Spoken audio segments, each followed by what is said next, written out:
Let's review how to use the accordions on the help page of Toolkit.law. Select the Help section, then open the Accordions accordion. Here, you'll learn how Toolkit.law's proprietary accordion interface organizes access to more than 1,500 tools, calculators, utilities, and resources. Accordions vertically expand and collapse, giving you a clean, structured way to browse without switching pages. Opening a new accordion automatically closes the previous one and saves its content, ensuring your workflow stays consistent and uninterrupted. Below each expanded accordion is the accordion content area.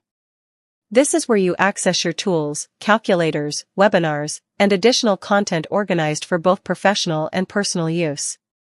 On the left side of every accordion is the accordion title bar, the name of the category you're entering. On the right side is the accordion toolbar, which includes quick access features such as email, feedback, and web link copying. Toolkit.law's accordions are optimized for desktop, phone, and tablet use, giving you a unified navigation experience across all devices. And that is how you use Toolkit.law's accordions.